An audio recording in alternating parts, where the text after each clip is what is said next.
your sound's dead, let it rest. When we land in, you think you fly, well you better jet. Like any memes, Mr. X said it best. You man sly like live by the letter S. All my things bring the ting-a-ling-a-ling. Swagger from yard like ting-a-ling-a-ling. 10 gold chains, 10 ring-a-dipping bling. And I roll in a rave like the king of flipping kings. Lovely. Only the finest surround him. Hi, Key. Thank you for coming. Thank You're you. welcome. Yes, it's lovely to have you here. Feeling is mutual. Yes, it's lovely. I understand that you are learning Spanish. Yeah, I am, but obviously because the business takes up so much of my time, I have to kind of slightly push it away, but I guarantee by the end of 2017 I'll be able to speak it fluently. Yes, well, you have to come here with fluent Spanish. Maybe you can teach me some words. Oh, well, yeah, teach you, yes. You teach me how to sing and I teach you how to speak. Yes, where you come from originally? Well, I was born in London, but my mum is from Guyana, in South America. My dad's from Jamaica in the Caribbean. Oh, so Spanish has to be in your blood. Apparently so. Yes, yes. Why do you, I understand from your biography that you started from 5 years old. Mm. What kind of music? Was it in the church or was it something? No. I think my dad enrolled me for some music program when I was really young, and then I think I just was naturally talented at playing the piano, so I just picked up from there. So you play the piano as well? Played the piano, played the saxophone, played the flute, played the clarinet, and I don't play the guitar unfortunately, but I probably could pick that up somewhere along the Very way. quickly, yeah. And what about you can write your own songs? Yeah, I write my own songs, I songwrite for other artists. Right now I'm in the midst of creating a songwriting team to songwrite for other artists as well. So yeah, that's something we're working on. Yeah, I know you like rapping, because that's what you call a rapper. But all the music that you like, because your voice is really beautiful for jazz music. Thank you. I like all music, to be fair. Like Jerome was talking about earlier, I like Afro beats, I like reggaeton, I like everything and anything apart from, not really a fan of country, American country, I don't really like that, but apart from that, any music. In fact, I was in Spain last 3 months ago, I think, and they were showing me some of their music. I can't remember the name of it. It was reggaeton and something else, like traditional Spanish music. I have it on my Spotify playlist, but I was actually really impressed with the Spanish artists over there. Yeah. Do you like salsa?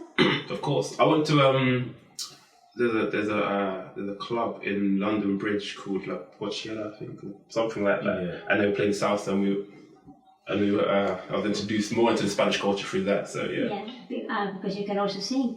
If my people had to learn to sing in English, I think you have to learn to sing in Spanish. I'll probably do a rap in Spanish because one of my artists that I work with, he's half Spanish and he raps in Spanish every now and again. Yeah. So maybe he can teach me some stuff and whatever. What can you rap now? Can I rap right now? Anything. Yeah, I can rap anything. What kind of style do you want to hear? It's up to you. What do you want? It's up to you. I mean, you've got quite a lot of... it's one here, it says, I am back. I'm back. Are you going to rap, I'm back? That's a bit naughty. I'll rap a commercial one for you. Okay. Let me see if I can... Alright, let's try this. Ring the alarm, your sound's dead, let it rest. When we land in, you think you fly, well you better jet. Like any memes, Mr. X said it best. You man sly like live by the letter S. All my things bring the ting-a-ling-a-ling. Swagger from yard like ting-a-ling-a-ling. 10 gold chains, 10 ring-a-dipping bling. And I roll in a rave like the king of flipping kings. Only the finest surround him. Well then, yeah, there we go. I was messing about. No, it's nice, very nice, yes. So, now, how long have you been in the real professional music? Professionally, since 2012, when I released my first single, Made in the Manor. The original Made in the Manor. And from then, we just carried on. Because I had a label before called DBR Entertainment that fell through for obvious reasons. But then I came back, we started a new label called Faro Music. Right now we have 4 producers and 2 artists, and we're just building from there. Where do you think you got more fame? Where do you think people listening to you and you really can be with if you go, let's say, if you go to Latin America or Jamaica or, Mm-hmm. or Manchester, where you feel comfortable, that you think, I feel at home here? I feel comfortable everywhere. I'm not gonna lie. I don't really have a comfort zone. I feel like realistically and truthfully, I feel because of my personality, I can just fit in anywhere. Because like when I went to Spain, like I said before, they just loved me there. When I went to Japan, they loved me there. Obviously England, they loved me here. I'm going to America in a month and a half's time, and it just, I think because I'm such a warm personality, people just vibe towards me. So anywhere and everywhere. Yeah. What about this year? What are you going to enhance for this year? I think we've got a few things lined up, a few festivals lined up. I can't remember off the top of my head, but right now I'm focusing on creating a new product. So all the festivals and everything we've kind of pushed aside till we've created my next project. That's what So. Because I suppose you don't work now. You have to dedicate yourself mainly to your music, to your songs. This is the work. That is your work. Yeah. Out of curiosity, is it keeping you alive? Well, we're struggling, both of you. Well, not really, because we've got offices in Houston. Yeah. Our main office is in Houston. Our main studio is in Green Chocolate Factory, and it's music's paying for everything. So. I know them, Chocolate Factory. In the Chocolate Factory? I know them very well. Yeah. That's where the studio is, exactly there. Yeah. So. Okay. I mean, we're doing okay over here, trust me. So you're doing okay, so you're very happy? Yeah. So, apart from rap, because that is on this record I go here, when you're writing a music, did you inspire yourself, or you just from what you're seeing, or politically? Because most rappers talk about politics, about unhappiness, about what's happening. Do you do the same thing? When it comes to being inspired, it just depends on what's going on at my life at that point. For instance, when I was homeless last year, I wrote a track called Surrelate, and that reflected how I was feeling at the time. Yeah. Although now I'm working on a track called Mansa Musa, and I'm talking about, having money. So it depends how I'm at the time. That's what it comes down to. But most of the time, I'm influenced by my experiences and things around me, people around me. For instance, if you were going through something bad, I would feel it my duty to tell your story to the world so people can understand your pain. And I'm not just a storyteller at the end of the day. I just put people's pain through my song and let the whole world listen. Let's go back to your childhood. Because usually rappers and people who sing usually have a hard life. Very rare a singer has a wonderful life and become a singer. Sometimes your body is something inside your body that you have to cry for something. And some people are very lucky with a wonderful voice, and some people have to write because they cannot do anything else. Yeah, that's true. Tell us about your childhood, where you went to school, your family. Well, we have to start from the family. Basically, in my household, you have to be loud to be heard. Everyone in my household is loud. I mean, my younger brother's an actor. My youngest brother is becoming a footballer. So everything is just competition. So we're always striving to be the best of the best. That's good. That's first and foremost. That's why I'm like this, because from when we were young, we just compete on everything. Everything we compete on. Growing up wise, I got a huge culture shock at a young age. There's 3 things that define me as a person. The first thing, these are all kind of slightly racial, unfortunately, but this is England, this is where we live in. The first thing was, me and my friend was just messing around in class. I must have been about 5 years old. We're just messing around, and the teacher sent us to the headmaster's room. Okay, my friend was white at the time. And the headmaster said to me, listen, I'm going to tell you what's really going to happen, right? He will get away with more stuff because he's white and you not because you're black. Now, even though it's true, but to tell a 5-year-old at that time does things to your mind. So I was like, wow, let me just fall back. And then because I was so articulate in school and intelligent, I got moved to another school, which was good. It was a very good school. And then I could really see the difference. Between not even white and black. It's more like rich and poor kind of thing. So obviously certain students will get treated a certain way because of their background compared to other students. And unfortunately, I was in the other students. So even though I was really intelligent, it was still, What's money in between? Yeah, I mean, that's how it is in the world, I guess. But it's just all right, though. And the second major thing that really made me want to become not just successful, but prove that I can actually do what I'm set out to do is my dad. Bless him. He said when I was maybe 6 or 7 years old, I must have been in trouble at school. Something because I'm not really a troublemaker, but I like to talk a lot and joke around. So my dad said, listen, I'm going to tell you what's really, really going on right now. You're going to have to work 5 times as hard as any other person in this world simply because you're black. And although it is true, but when you're told these things at a young age, you're like, wow, why is this? You kind of start questioning. Because all my friends are from different, I've got Spanish friends, I've got English friends, I've got Indian friends, I've got Chinese friends. Everyone's different, like. But when you're younger, everything's okay, everything's equal, but society forces you to in these certain roles. Yeah, that's what I realised. So I'm just trying to break them barriers, trying to break them roles. Do you think it's the same today, or that has been changed a lot? Well, in this country.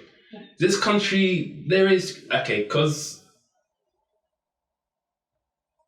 the generation below me probably won't have it as bad as I did, and I don't have it as bad as the generation above me. So every generation gets better, but there's still issues, whether it's racial, social, sexual. There's always going to be risks in everything. That's just how the world is. What about education? When you were 5, not 5, because when you're 5, you're still a child, you want to play. Yeah. But when you're 11, 12, you think, I want to be a doctor, or I want to be a solicitor, or I want to be nothing. What were your dreams at that time? What was my... You know what? I can't... because I was always around music, I don't think I even...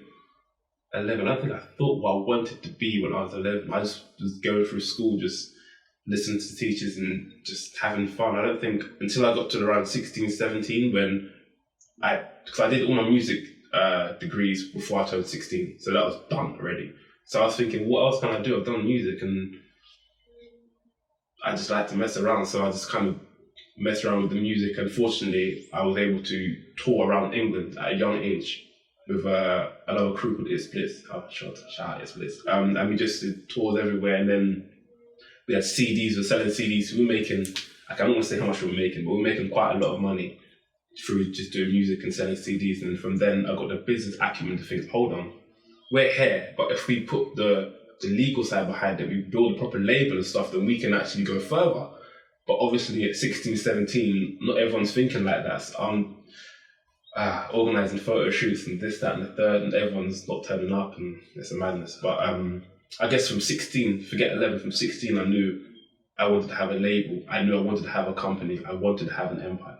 Now, what is now the future? What is the future for you guys, for you, especially you, Key, on the music industry? It's very competitive.